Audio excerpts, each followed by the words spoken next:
Nyala api cinta.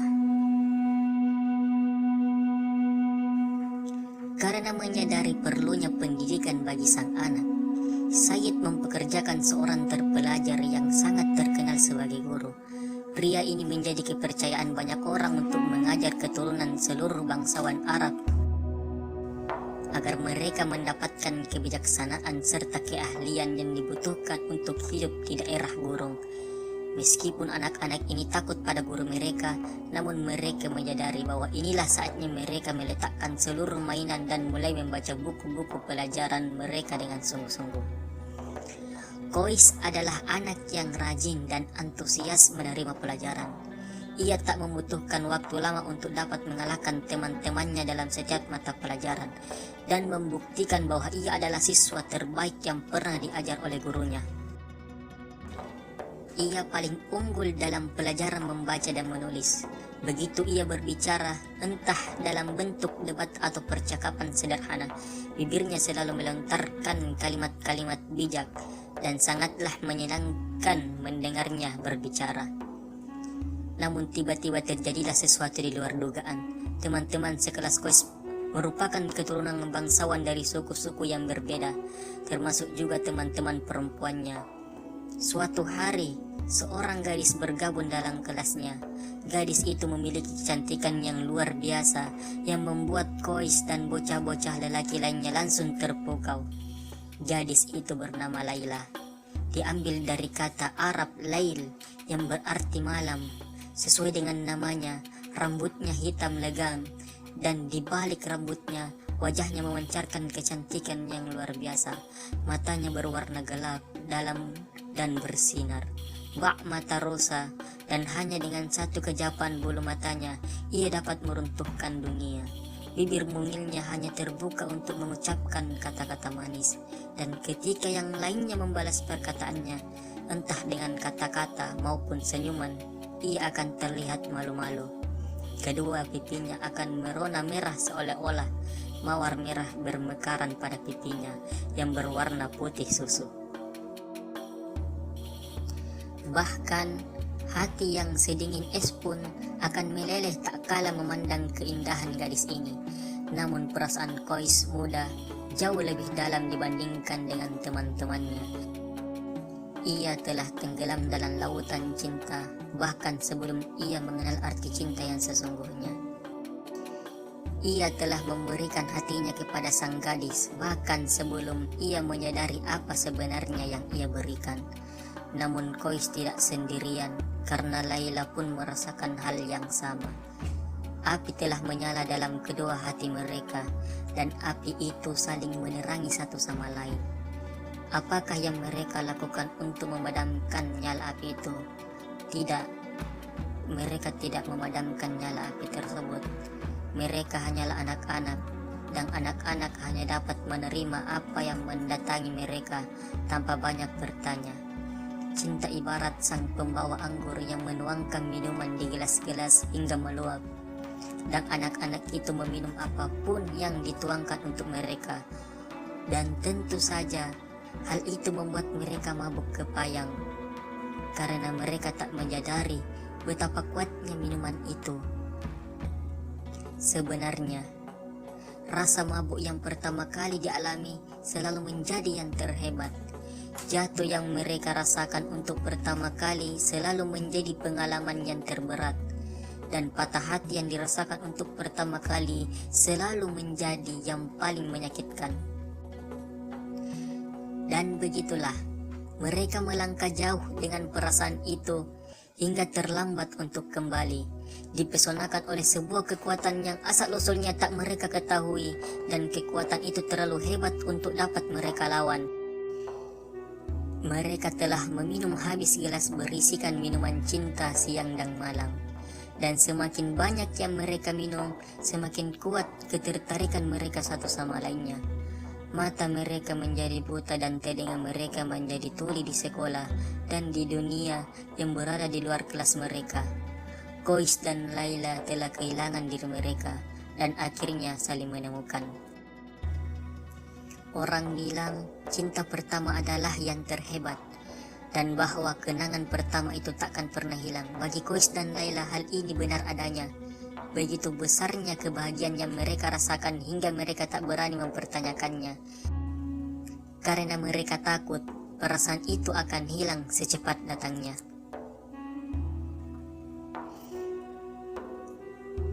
Bagi Kois, Laila bak matahari yang merambak naik di langit hatinya dengan keindahan dan sinar yang tak ada bandingannya.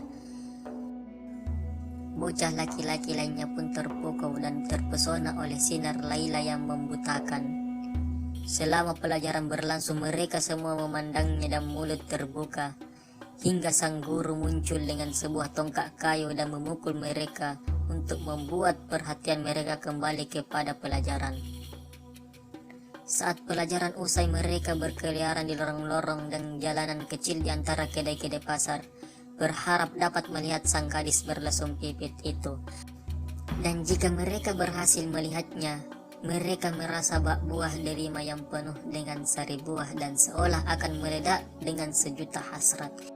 Kois tahu betul bahwa bocah-bocah lelaki lainnya pun tertarik pada Laila. Namun ia juga tahu bahwa mereka tak mendambakan Laila sebesar dirinya.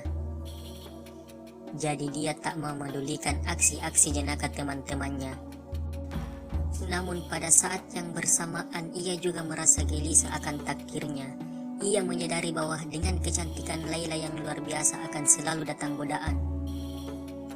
Ia tahu bahwa akan ada seseorang atau sesuatu yang muncul di antara mereka berdua. Tiba-tiba saja situasi berubah, dan apa yang semula dianggapnya sempurna kini mulai tampak memiliki kecacatan. Secara perlahan, nyaris tak terasa, sebuah awan hitam kecil mulai muncul di hadapannya. Tapi bukankah memang permasalahannya selalu seperti itu? Tak ada yang abadi. Segala sesuatu di dunia ini bersifat sementara dan telah ditakdirkan untuk mati suatu hari nanti. Sementara kedua bocah yang sedang jatuh cinta ini tenggelam dalam sinaran cinta masing-masing, menenggak anggur dan menikmati firdaus yang membuat mereka lupa diri. Mata dunia terarah kepada mereka.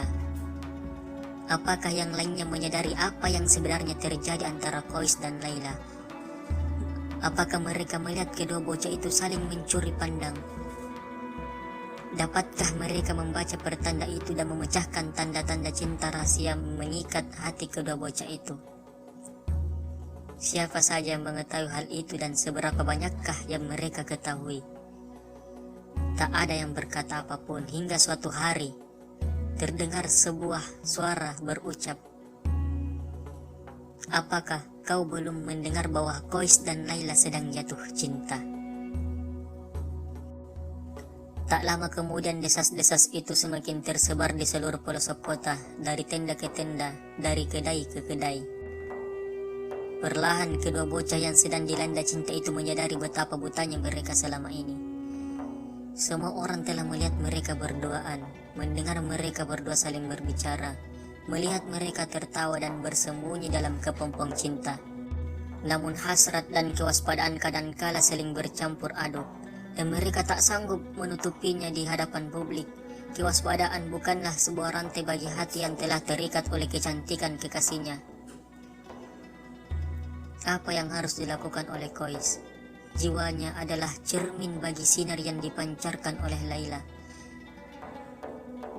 Bagaimana caranya ia dapat menyimpan sinar itu untuk dirinya sendiri? Laila menyinari bagi mata hati yang bersinar terik di siang hari. Bagaimana mungkin sinar yang seterang itu dapat disembunyikan? Bagaimana mungkin ia bisa memalingkan diri dari sesuatu yang paling berarti dalam hidupnya?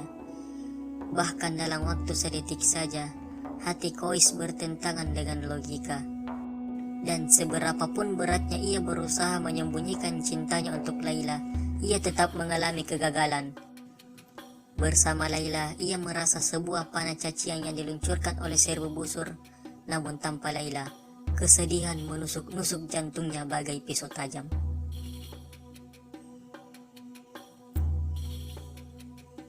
Kois tak menemukan jalan keluar dari kesulitan ini dan ia semakin larut dalam kebingungan. Selain telah kehilangan hatinya, kini ia juga telah kehilangan akal sehatnya. Yang dapat dilakukannya hanyalah berjalan berputar-putar dalam keadaan tak sadar, mengungkapkan kekagumannya atas kecantikan serta kebaikan Laila kepada siapa saja yang ia temui. Semakin banyak orang yang berjumpa dan mendengar ucapannya, semakin menggila dan aneh pula kelakuannya. Dan kemana-mana pun ia melangkah, banyak orang yang menatapnya dan menunjukkan jari kerahnya, tertawa-tawa, mencemooh dan berkata, "Ini dia si orang gila, si Majnun." Apakah benar jika integritas mereka dipertanyakan dan nama baik mereka dinodai oleh si bocah gila dari Banu Amir ini? Apakah benar reputasi Laila ternoda? Mereka harus segera bertindak.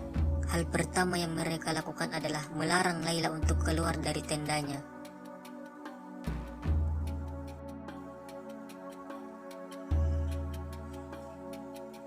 Seorang penjaga bertugas untuk menjaga bagian depan tenda dan diperintahkan agar menangkap Qais jika ia mencoba untuk mendekati Laila. Begitulah yang terjadi. Mereka menyembunyikan sang rembulan dari gonggongan anjing pemburu. Tidak ada yang dapat dilakukan atau diucapkan oleh Laila untuk mencegahnya. Ia harus menyembunyikan kesedihannya. Kesedihan yang mengancam akan merobek hatinya menjadi dua. Hanya saat sendirian sajalah ia melepaskan topengnya dan membiarkan air mata kesepian jatuh menetes di pipinya.